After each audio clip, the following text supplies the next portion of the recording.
Morning, ladies and gentlemen. My name is Hani Sander and I'm from the University of Johannesburg, and I will be chairing this first session.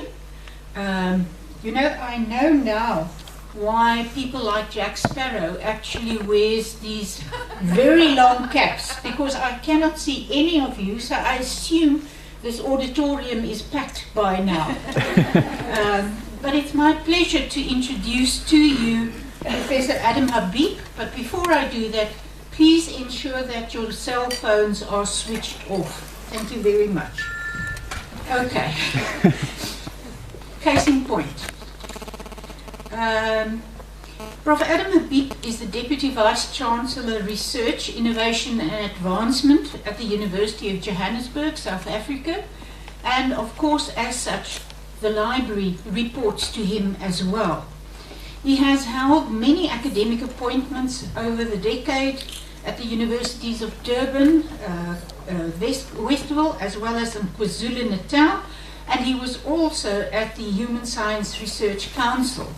And prior to being appointed the Executive Director of the Democracy and Governance Program of the HSRC in 2004, he also served as the Founding Director of the Center for Civil Society and a Research Professor in the School of Development Studies at the University of KwaZulu-Natal.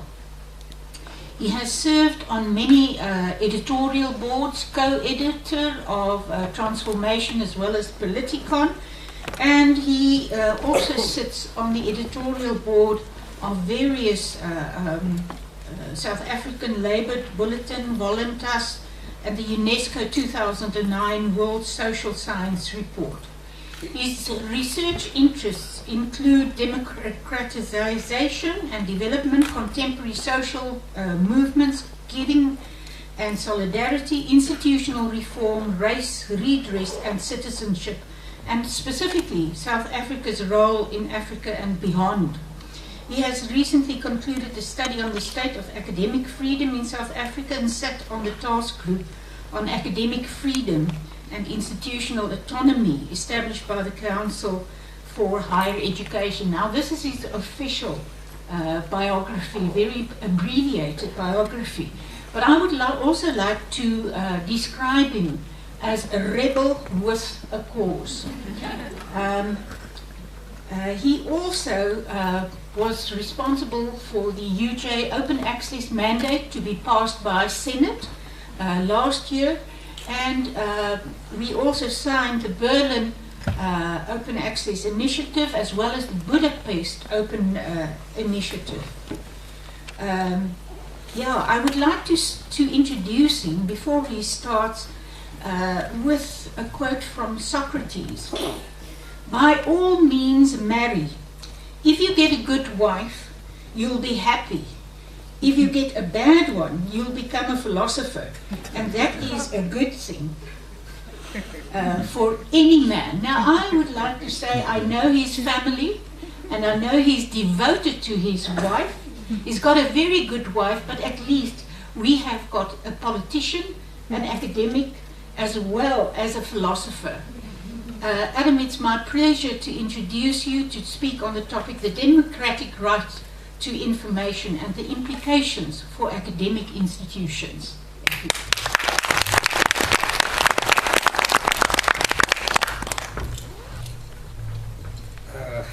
That's a very nice introduction. Friends, colleagues, ladies and gentlemen, and since we're in South Africa, may I say comrades. Thank you very much for inviting me to share my thoughts on some of these issues. Is it possible to get those lights down? I can't see at all, actually. Is there somebody? Can you get them down, please?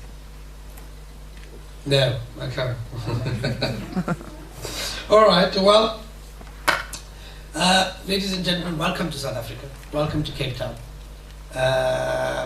Many of you are, I'm told, from 50 countries, right?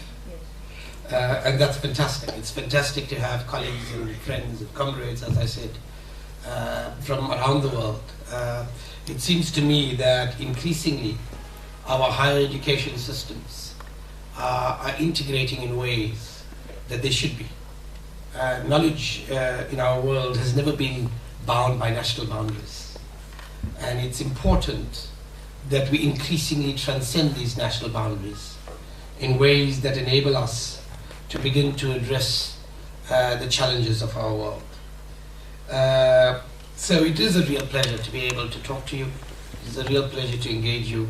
And it's a particular pleasure to be chaired by Hani Sander, who I work with so closely. How to equitably access information, how to organize the institutions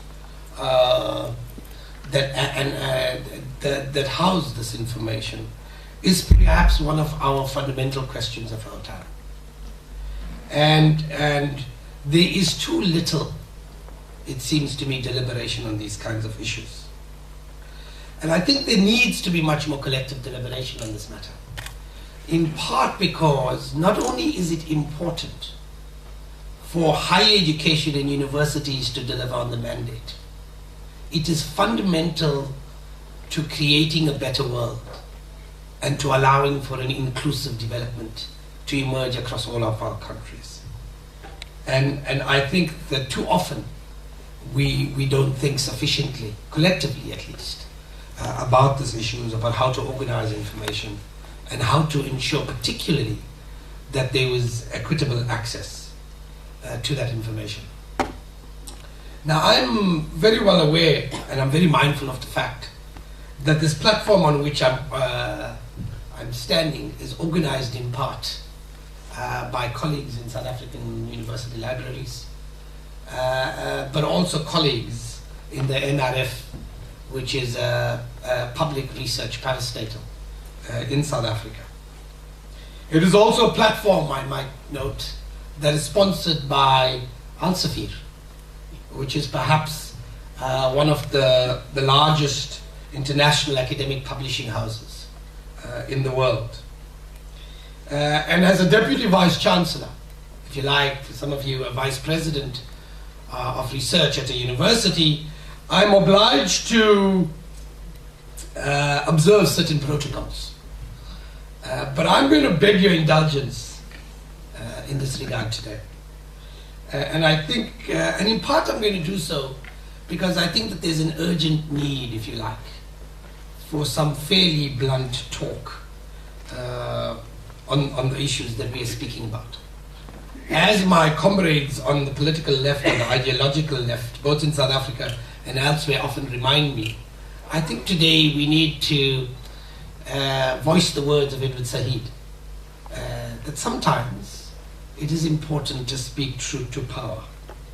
And today I hope to do so, not only to Elsevier, not only to some of the other commercial publishing houses that exist, but also to the university libraries and to the research parastatals, the public research parastatals from South Africa, but also from some of the other countries around the world. I assume that all of you are willing to indulge me in this regard. I understand that many of your institutions are politically and academically mature institutions, and you would be open to a robust intellectual engagement on the issues at hand.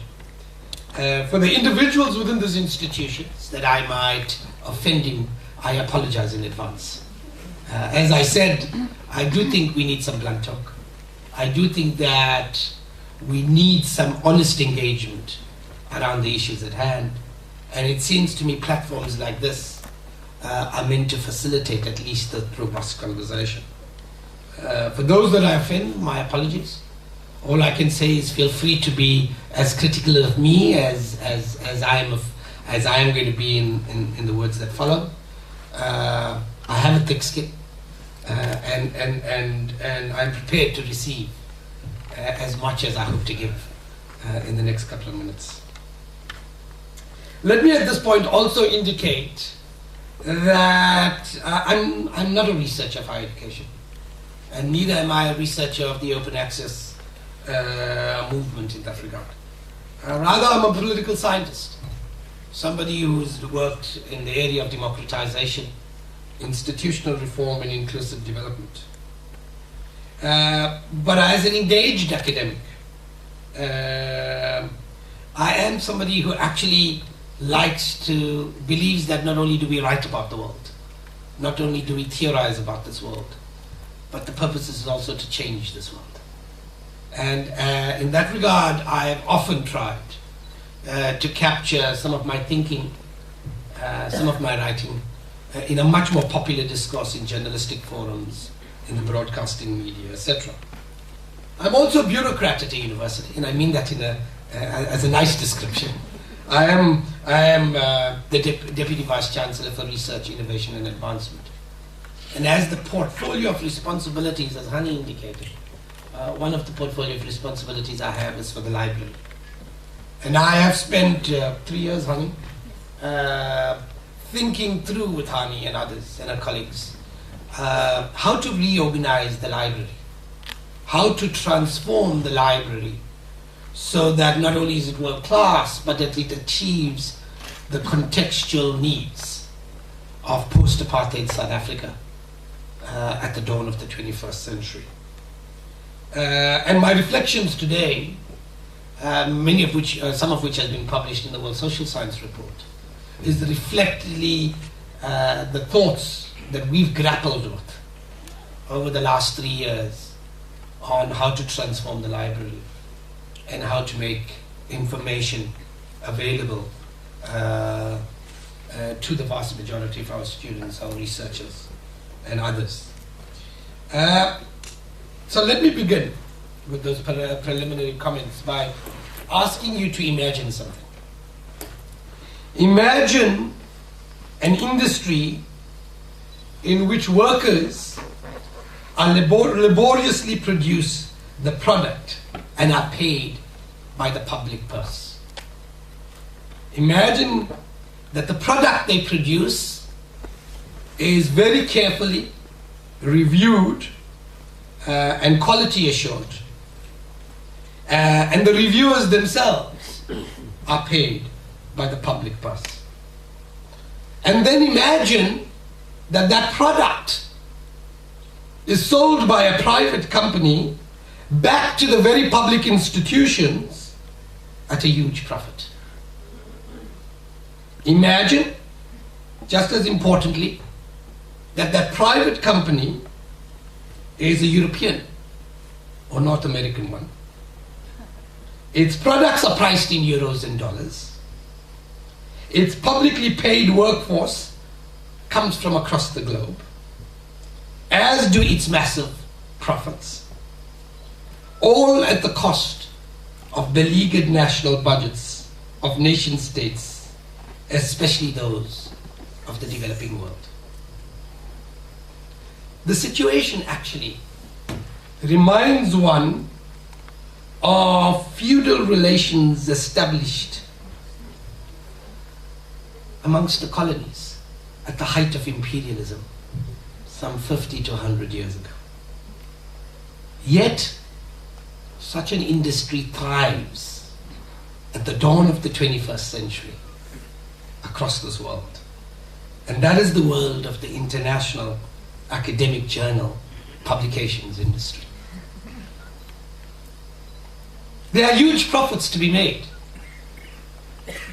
Al-Safir, our sponsor today, and my apologies to them, made 1.4 billion pounds, while its competitors, Infoma, which houses the famous Francis and Taylor and Francis group, and Springer, made smaller but similarly obscene profits of 305 million pounds and 285 million euros respectively. But there are huge social costs to these profits. Most academic libraries around the world, particularly in the developing world, cannot afford to get all of these journals. So hard choices get made. The most well-endowed universities do manage to get the best of the journals, but the poorest do not. This effectively means that the least well-endowed universities, many of those who serve the poorest of the poor, do not have access to a quality academic journal base, which is an absolute necessity for quality higher education to be delivered. The better universities are also impacted upon. Their budgets are being stretched, and every rand that gets handed to these multinationals is a rand or a dollar or a euro that is taken away from the scholarship of a poor student with the potential to succeed. In the last 3 years, honey, the University of Johannesburg increased its information budget by 14 million rand. We have not been able to get an extra journal in that library because the cost of academic journals, the inflationary cost of academic journals, has been running between 20 and 30%. In an environment where inflation is being less than 5%. Now, one has to start beginning to ask some hard questions.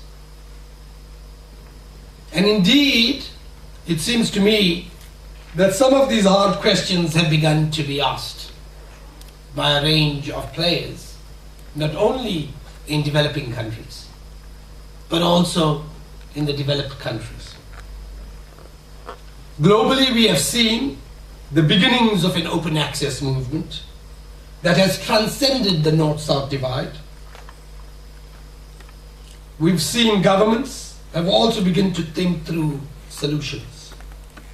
In South Africa, the Department of Science and Technology commissioned the Academy of Science of South Africa, ASAF, to search for solutions.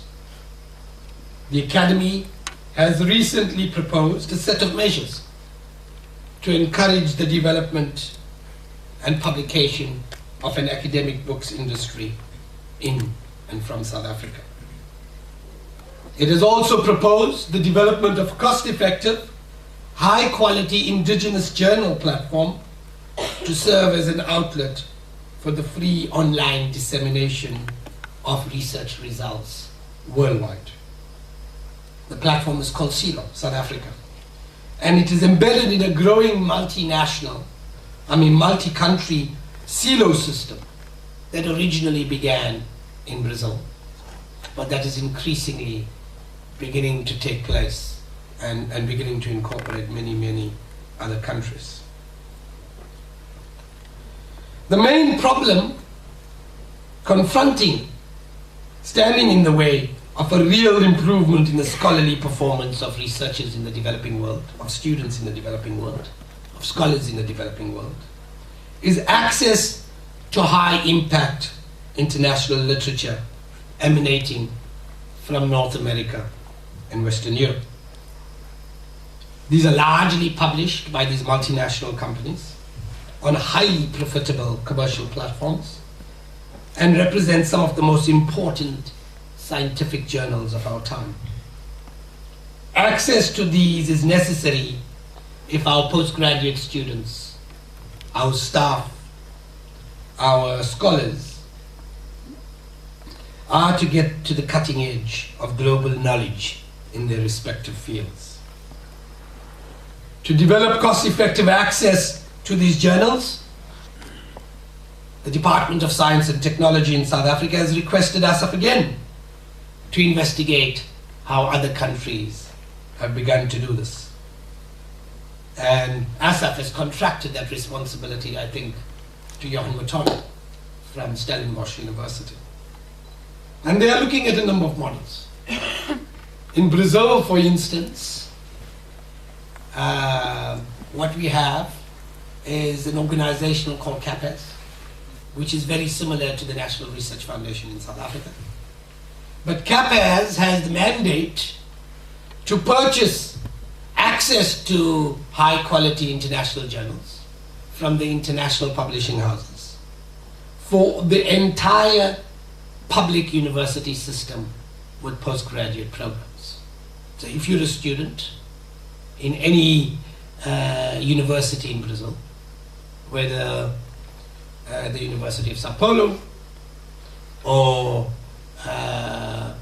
one of the other institutions, one of the smaller, less well-endowed institutions, and you have a computer, you can get access to the same quality journal base. Pakistan and Chile have a variant of this model, by the way. They have a lesser group of journals, but again, the principle is the same. You have a public agency that negotiates on behalf of public institutions, mainly the library systems, university library systems, to buy access collectively for the entire public university system. Now, not only the implementation of one or other of these models would absolutely be crucial for a country like South Africa, but it seems to me that it would be crucial for a whole range of countries across the African and Asian continent. I suspect it would be to the benefit of even the public higher education systems in the United States and Western Europe. What it does in South Africa, for instance, our big challenge is twofold. Our society is highly unequal. It is a product, its inequality is in part a product of the apartheid system, but its inequality has been worsened in the post-apartheid period by the nature of our macroeconomic trajectory. That inequality has replicated itself in our public higher education system. We have some world-class universities, largely located in urban areas, and that service largely, but not only, the privileged of our society. And then we have some rural institutions, mainly historically back, that service the poorest of the poor. You have, if you like, a number of fairly good institutions: the University of Cape Town, the University of Stellenbosch, the University of Witwatersrand, the University of KwaZulu-Natal, and the University of Pretoria, the University of Johannesburg, the privileged within our higher education system. They service largely middle or upper middle class students, although they have changed in recent years and increasingly begun to take not only black students, but poor students. But they have, I would argue, not at best, but they have an adequate repository of journals. And then you go to the University of Venda or the University of Zululand, largely located in a rural area, or Walter Sisulu University in Mthatha, largely located in a rural area, that has no quality journal base because it cannot afford to purchase this.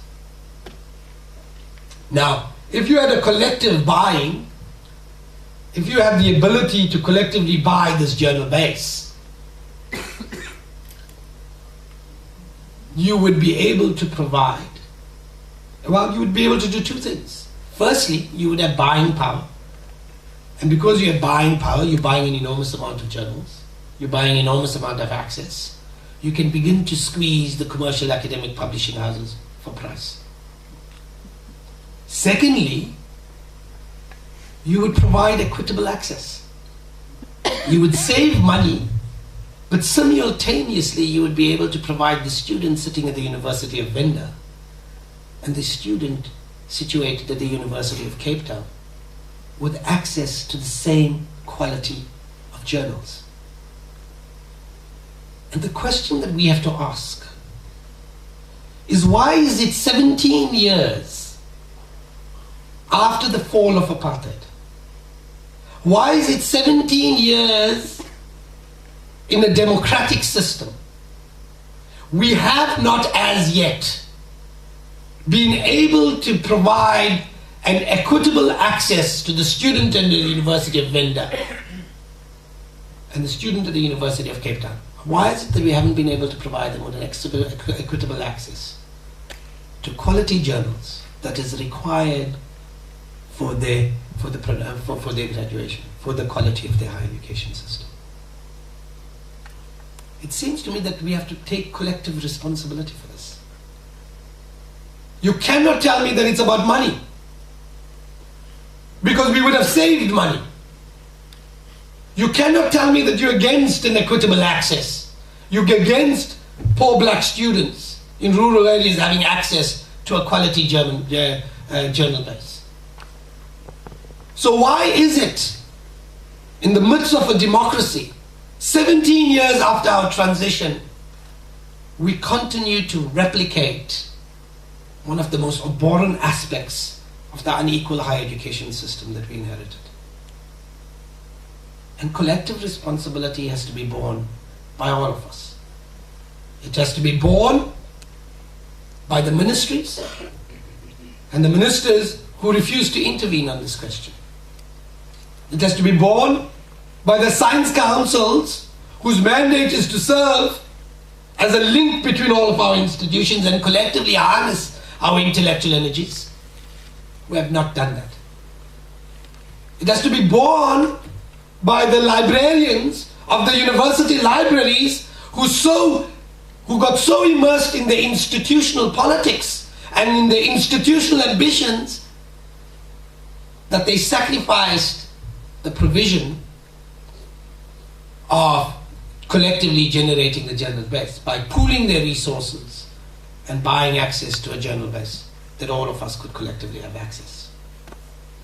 And it has to be collectively borne by people like myself, the deputy vice chancellors and the vice chancellors, the bureaucrats of the system, if you like, who too easily forgot about their fundamental mandate at the helm of the public higher education system in which they were meant to manage.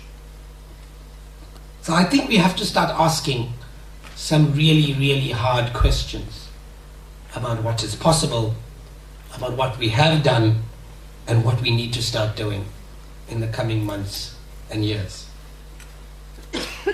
Let me also say that we have made some progresses. We now have an academic at the University of Stellenbosch who's been mandated on behalf of ASAF to investigate the matter. That's been, I think, 18 months now, or 12 months. The last time ASAF investigated something, by the time they provided a report, it took 3 years. And this is not a criticism of ASAF. It's a situation about, in a context where we can save money, in a context when we can provide equitable access to poor students and rich students to a journal base and information base that is necessary for their higher education. Why the hell are we dithering in this regard? But there has been some progress. At least we're asking some hard questions. At least we're beginning to say we need to do something in this regard.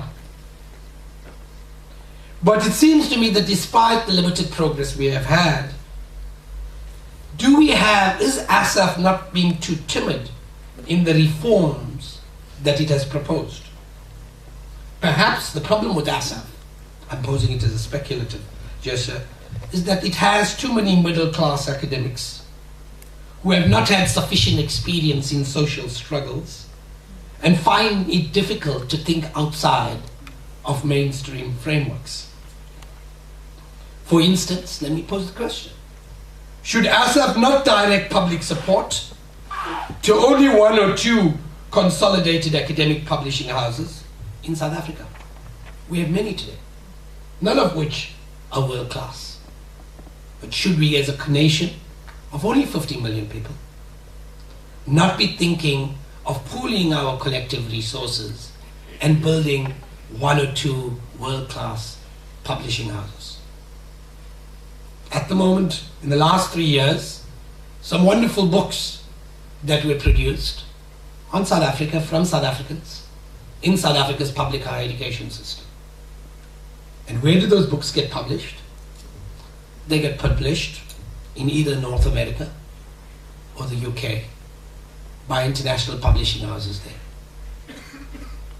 And suddenly, if you simply took the dollar and rand exchange rate to the pound and rand exchange rate, those books got completely outpriced. Just think about it.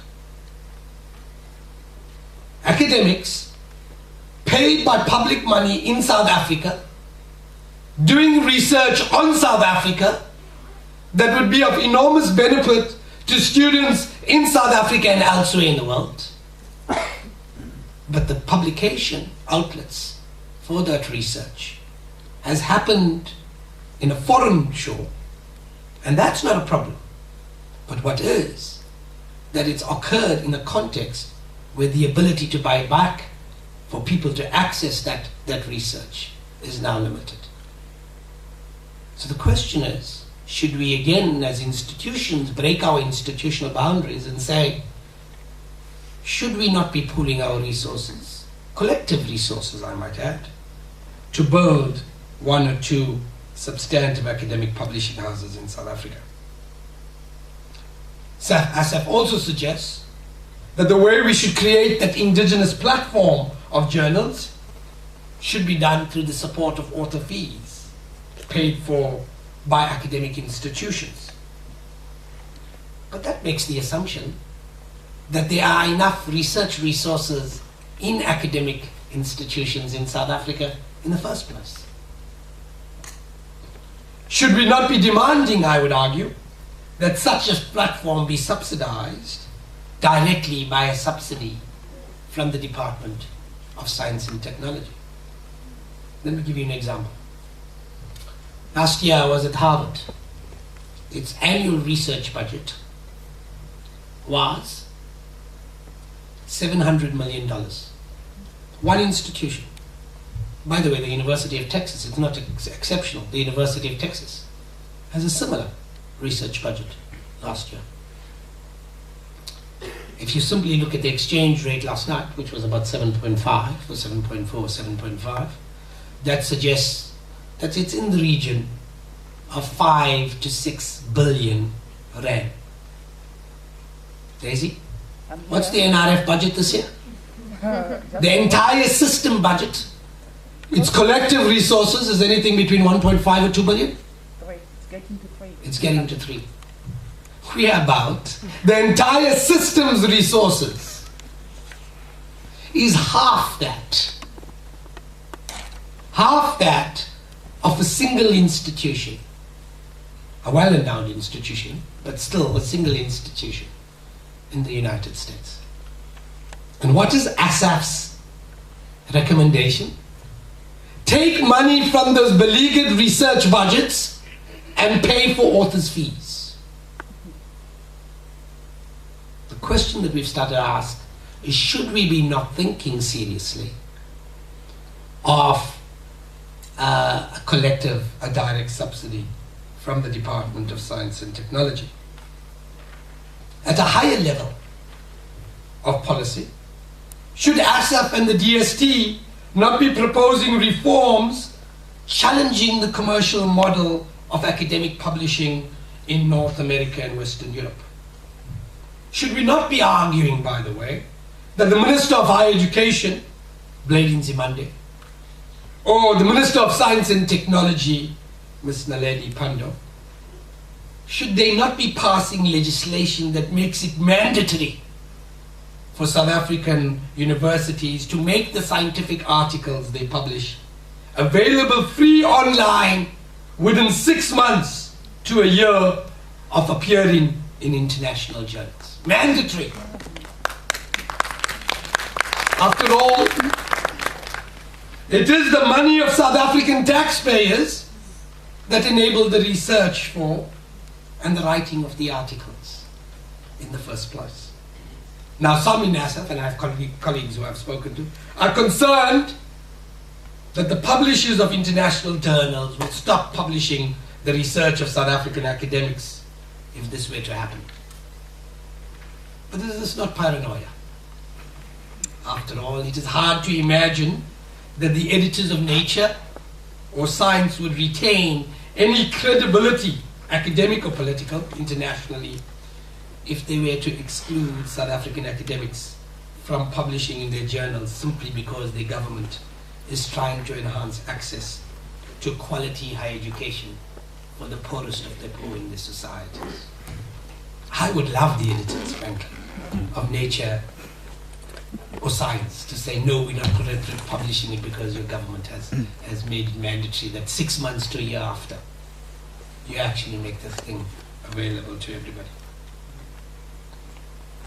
But to ensure that it does not happen, why don't the same Minister Nzimande, I might add, who's the General Secretary of the Communist Party in South Africa, why doesn't this Minister Nzimande, the General Secretary of the Communist Party, and Pando, ask their colleague Rob Davies, Minister of Trade and Industry, who's also a communist, I might add, to demand more flexibility in the world trade negotiations on copyright law, as and when they pertain to the training of students in higher education institutions globally, not in South Africa, globally.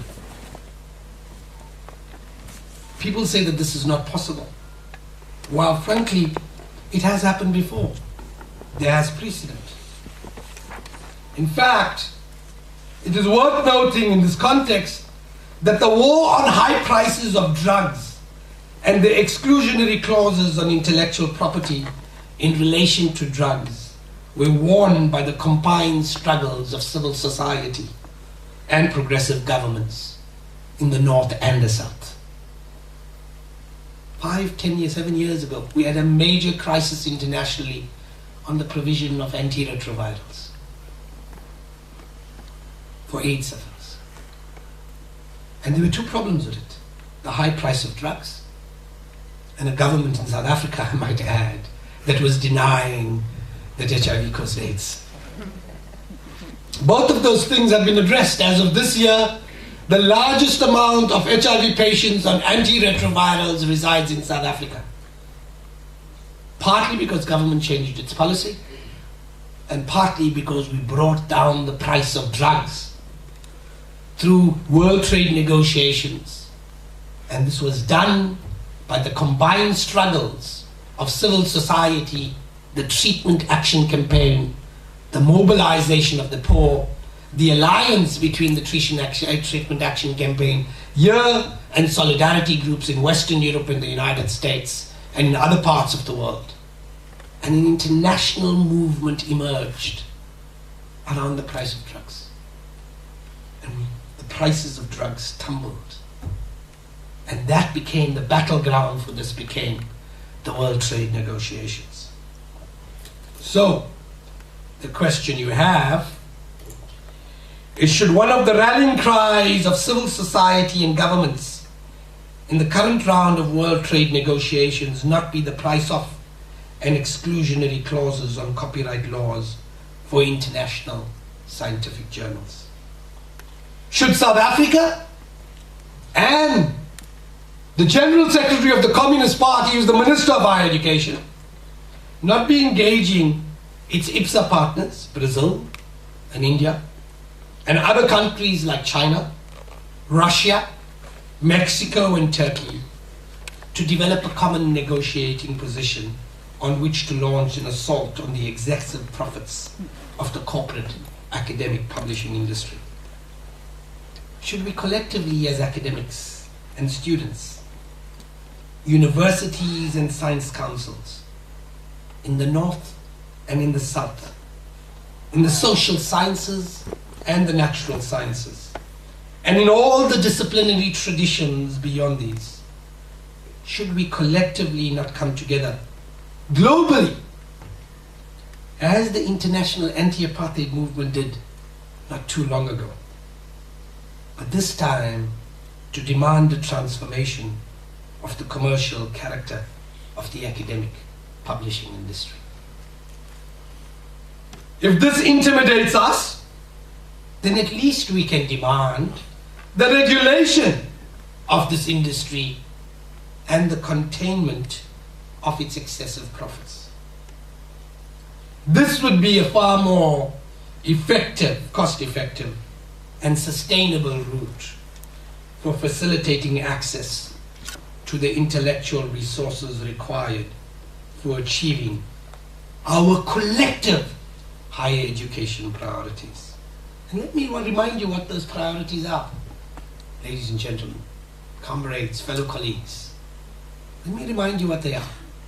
They are to provide high-level education resources, human resources, provide a high-quality human resource base for our nations across the world.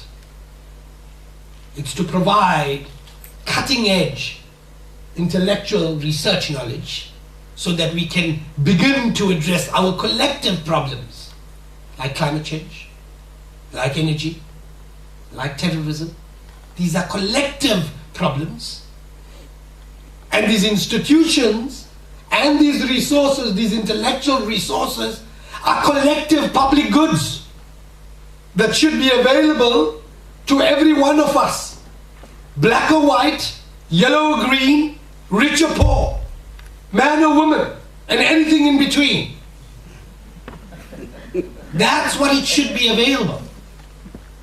The fact that it isn't at the dawn of the 21st century, because you're allowing a couple of people to make excessive profits in an industry that is meant for the broader public good, is a travesty of justice.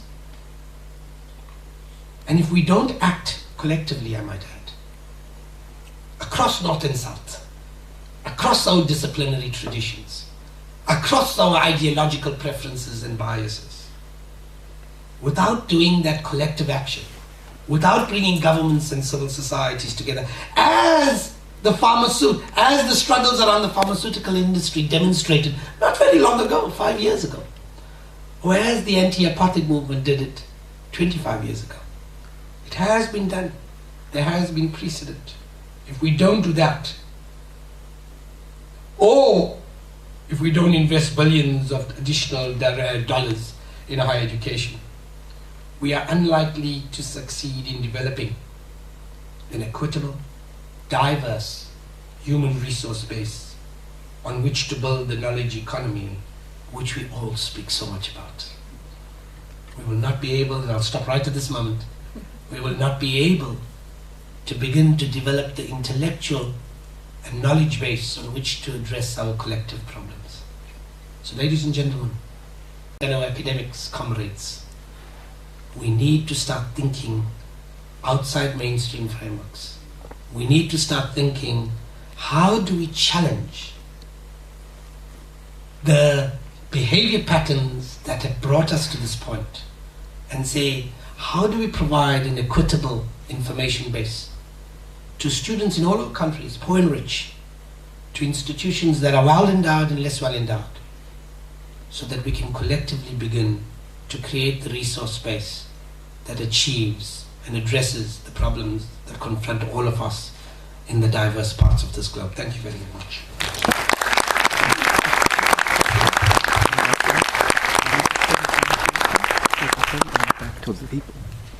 Ladies and gentlemen, and what a note to start this conference.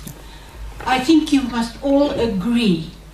Professor Andre van Zyl said he wasn't sure if Prof. Habib was here yesterday afternoon, but we would have heard him.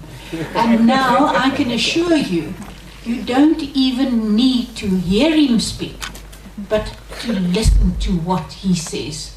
What a message.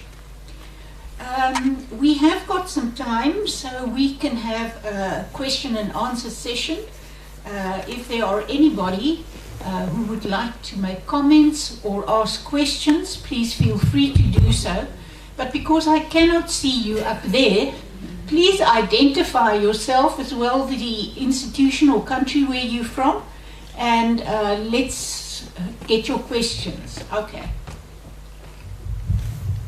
Are you going to see hands? No, I don't know. There's one. Yeah. Okay. Hello? Yes.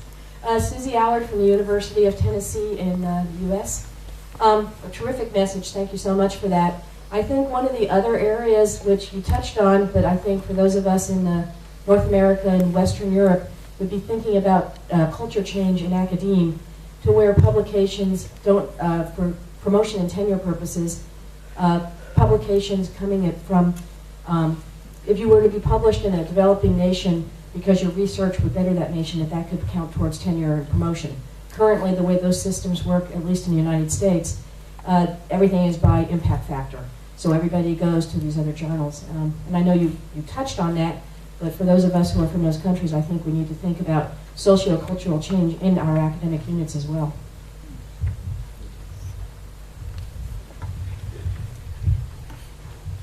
Can we take a few questions, please, and then I can ask Prof. Habib to respond? Please indicate where you are. If you, oh, there we've got another question. Bushia. Thank you. My name is Bushe Mbambotata from UNISA, and I have two questions. The one relates to a challenge that Prof. Habib has proposed to the Minister of Education, and the question is, why doesn't HESA go ahead and challenge the Minister? Because there's a structure that could do it. And begin to get this discussion going with the Minister. And the other relates to accreditation of open access journals, and I think it touches on promotion from the earlier question. That, again, we need to find ways of recognizing open access journals in terms of subsidy. Because a lot of our South African authors will consider publishing not only in high impact journals, but in subsidy earning journals. And if we don't increase the list of open access journals that earn a subsidy, we would have a challenge. So I think my challenge is to HESA, to perhaps, you know, take those 2 points forward.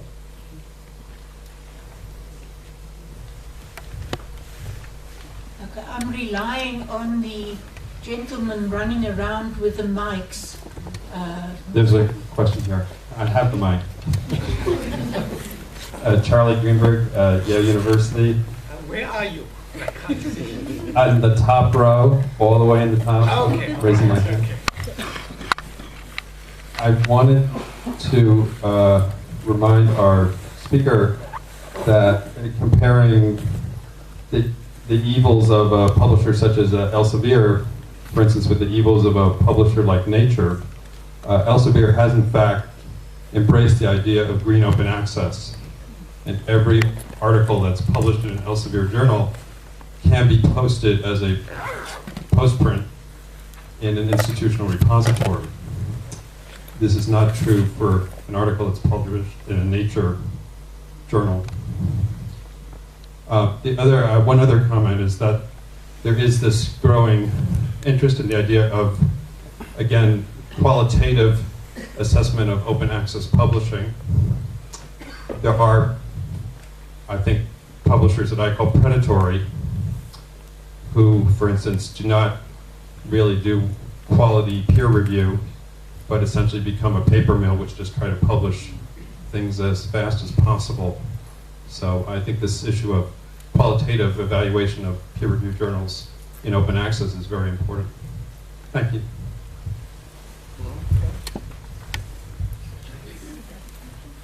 It's up to you.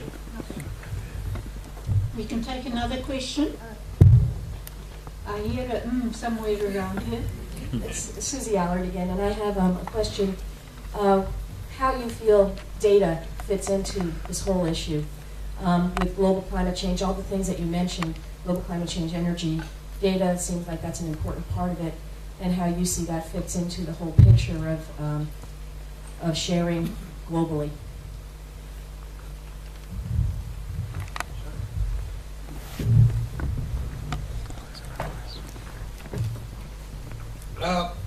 Thank you very much. Let me start with the question from, I think it was Yale, right at the back there.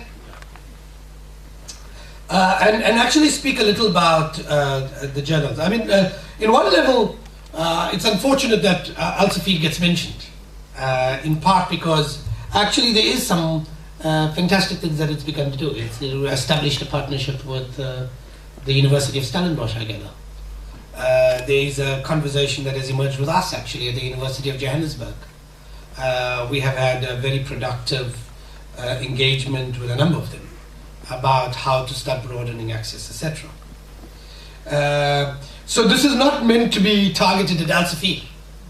It was really meant to be targeted at what I think and I see as the commercial character of the academic publishing industry. I mean, it's quite striking that 3 years ago, the CEO of one of the academic publishing houses was the highest paid executive in Western Europe. I won't tell you which house it was. And one has to start asking some questions about the legitimacy of this. A lot of the commercial publishing houses have said, well, we'll provide access to the least developed countries in the world. They can have access to all the journals they want, provided that they can get the bandwidth. Well, that's a bit rich, right? What are you going to say to them? Yeah, build the infrastructure and bandwidth, so you know it's not going to be accessed in the kinds of ways you weren't selling it anyway. I do think, having said that what we do need is there are some positive things in some of these companies, there are less positive things in others. What we do need is some serious questions to be asked on how should the academic publishing industry be organized. And how do we ensure that in its organization there are collective public goods that are not compromised. And that's why it seems to me that there's ways to do this without burning down the palace. The pharmaceutical industry is an enormously profitable industry. Even in 2011, after we brought the price down of drugs in 2005 and 2004 and 2003. So the question is, how do you regulate it? What are the rules by which you operate?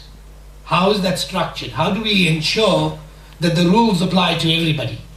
How do we ensure that we don't compromise access across the board? How do we ensure that we do all of those things that we are suggesting? So I entirely agree with you. I don't think I wanted to make a comparison between one or the other. It seems to me, however, that we need to start asking hard questions around the fundamental principles on which academic publishing is done and how it might be subverting the very ends that it was meant to address. That takes me to the issue of quality.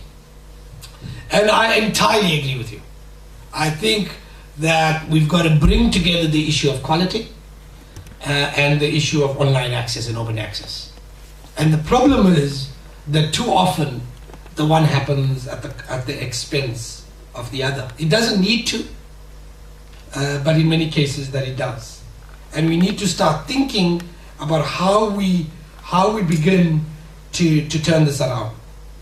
And there are ways to do this.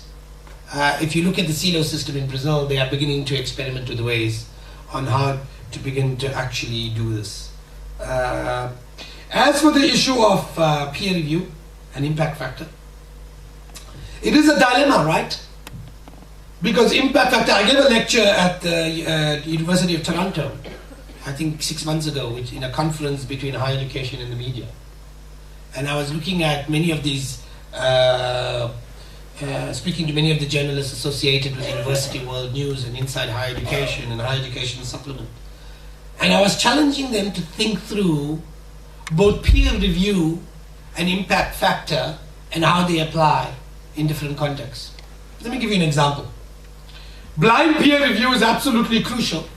It's the best system. It's not the perfect system, but it's the best system we have. But if you have a small academy like South Africa, blind peer review is not very blind after all. If you've got 220 sociologists in the country, it's not very hard to figure out who's writing what, even if you block out the names. And so we've got to start thinking, and comparative lessons are important in any discipline. But never forget context. context is important. There's some fantastic stuff around impact factors. And there's some fantastic research and knowledge being produced in the United States. As a graduate of that system, I'm amazed at its productivity at multiple levels. But in part, impact factor in certain disciplines depends on size of system.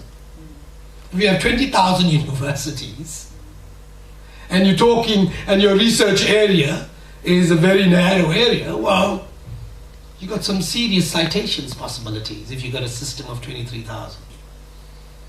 If you've got 20, you've got a problem. Now, that doesn't apply across all disciplinary boundaries, I might add, because physicists tend to occupy a much more transnational world than, let's say, South African political scientists do, or history or scholars associated with Greek history in the Middle Ages. But the point I'm making is, depending on your disciplines, we need to think through these issues in a much more deliberative and a much more substantive way than we have done. And so, for me, I think that those are issues. And I think assessment systems, by the way, in the NRF or DST in South Africa, need to be cognizant of this. The problem is these guys don't think sometimes about these kinds of contexts. How do you apply? What about context? Sometimes when you just simply take something from elsewhere and apply, it has perverse consequences. What are the perverse consequences? Are we thinking through those kinds of issues? Let me quickly come to data, and then I'll come to the South African issue. Data, absolutely. Data is fundamental to this issue. And it's particularly dramatic about how data gets constructed in different contexts.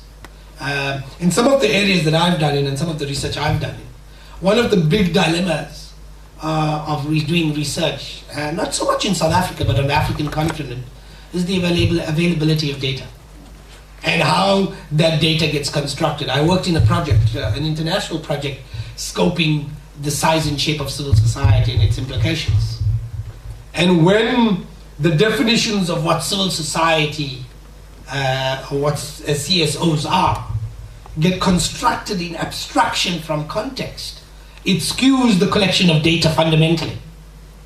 And that was an issue that we had an interesting contestation around. So the question is not simply the collective ownership or the public ownership of data and its availability across transnational boundaries, but it's also about the intellectual foundations on which that data gets constructed, and are those intellectual foundations sufficiently robust and transnational so that the data collection is itself not skewed in the ways that have happened. And then finally, HISA.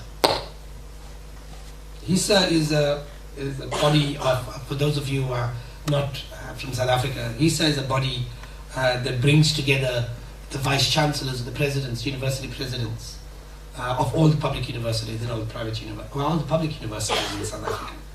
And they are the representative body with whom there is interaction. Now, why they haven't done it? Good question, actually. Good question.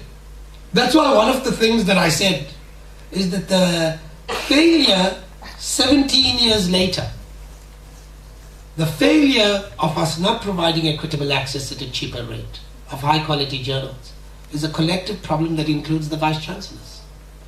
Have they done it? And I must tell you, I think what the problem is.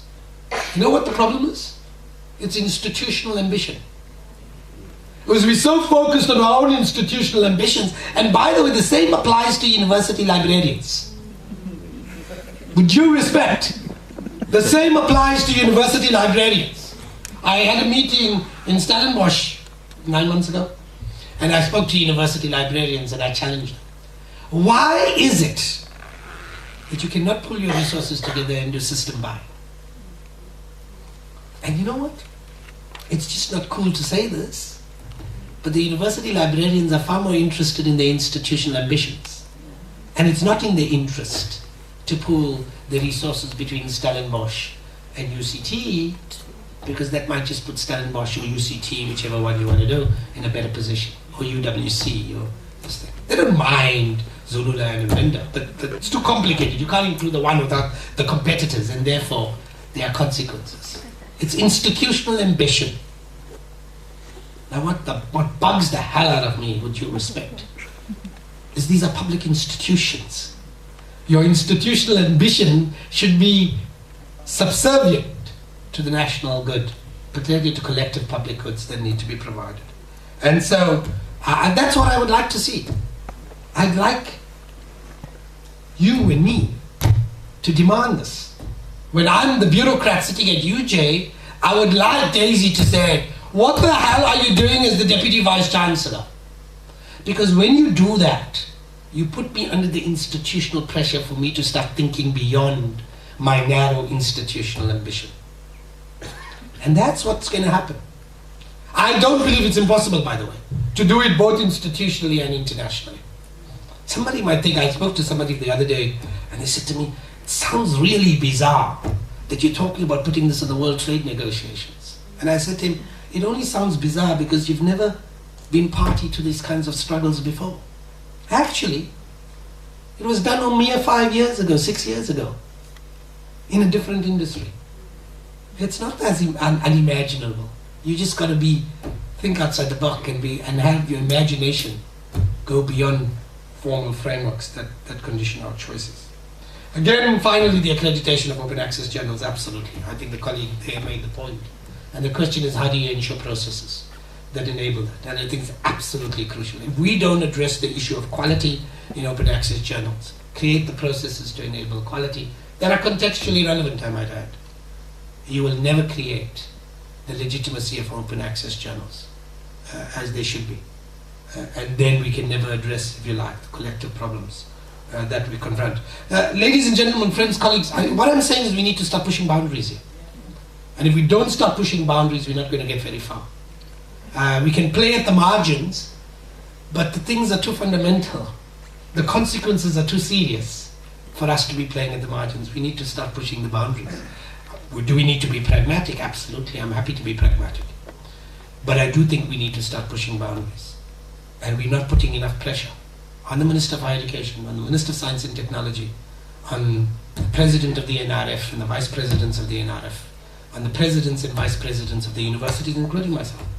We're not putting enough, on the university librarians, we're not putting enough pressure on them to start pushing boundaries. Thank you very, very much.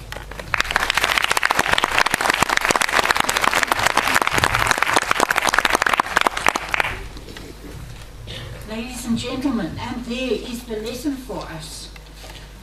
It was Frank Zappa who said, I never set out to be weird. It was always the other people who called me weird. And I think it is time that we should become weird, if it is weird, to stand together and to push for these things.